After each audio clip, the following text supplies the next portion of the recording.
This year marks 50 years of diplomatic ties between China and the European Union, but the milestone is passing with little celebration. Relations have cooled in recent years, strained by disputes over Chinese EV subsidies and Beijing's stance on the war in Ukraine. Still, in an era of shifting US foreign policy under Donald Trump, Beijing and Brussels may be quietly reassessing their strategic footing. To unpack where this complex relationship stands and where it might go, we're joined by Julia Roknifard from Taylor's University. Thank you so much for joining us, Julia. Right. Pleasure being with you. Right. Julia, 50 years on, how would you characterize the relationship today? Has it evolved more as a strategic partnership or remained a transactional necessity at this point? If we take an objective look at China-EU relations, we can observe that it has been a relationship mainly focused around trade and economic relations, and probably the key words here will be economic relations and pragmatism. And it's not due to any ideological considerations that this relationship has been prospering. As in 1975, exactly 50 years ago, when this relationship was established, the European countries were capitalist democracies, and China was and remains, at least politically, a communist country. However, the trade volume rose significantly from 2.4 billion US dollars to 785.6 in 2024 since the start. So it's quite significant, right? And this also reflects the mutually beneficial nature of this relationship. With China's still low cost of workforce, rapid industrialization, which was able to deliver a sophisticated output, and also allowed European countries to offshore their production while still keeping the prices for consumers low at the domestic markets. And today, China still remains second largest trading partner for the EU, while being the major source of imports to the EU and also largest export market. Right.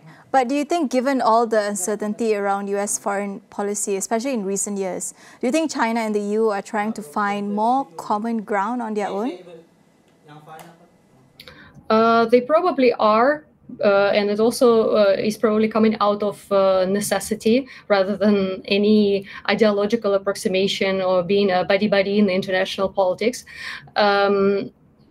Indeed, Trump's trade policies, they are pushing EU to embrace China, pragmatically, at least in terms of developing economic relationship, but also with Trump's administration going against some very important values in the international system, like sovereignty. Remember his claim for Greenland, his intention to take Greenland from Denmark.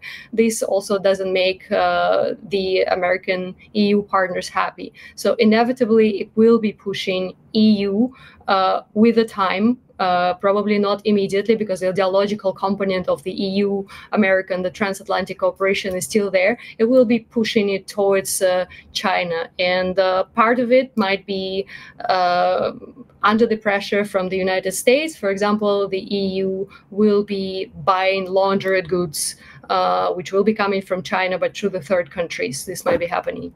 Right. I mean, it's definitely an interesting time to see American relationships with regards to the EU and China as well, to really assess where they are right now. So looking ahead, is there still meaningful room for cooperation between China and the EU if we talk about, say, for example, climate, trade, or global governance?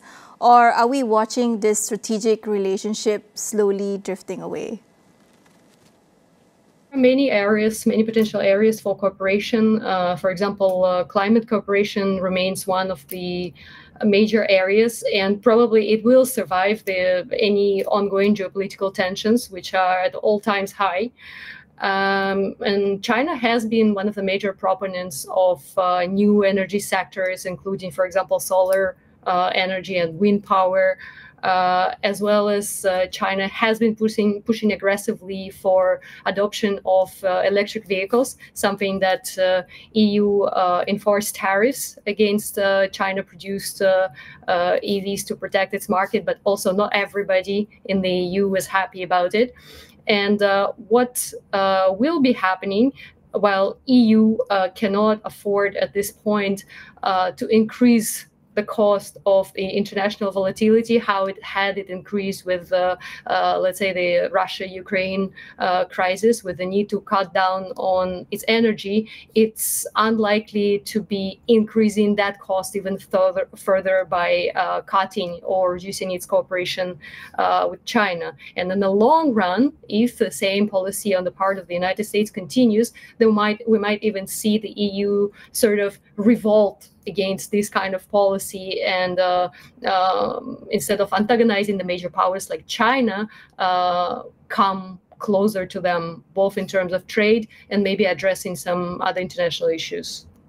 Right, that was Julia from Taylor's University. Thank you so much. It's a situation that we're definitely looking closely here at Awani International.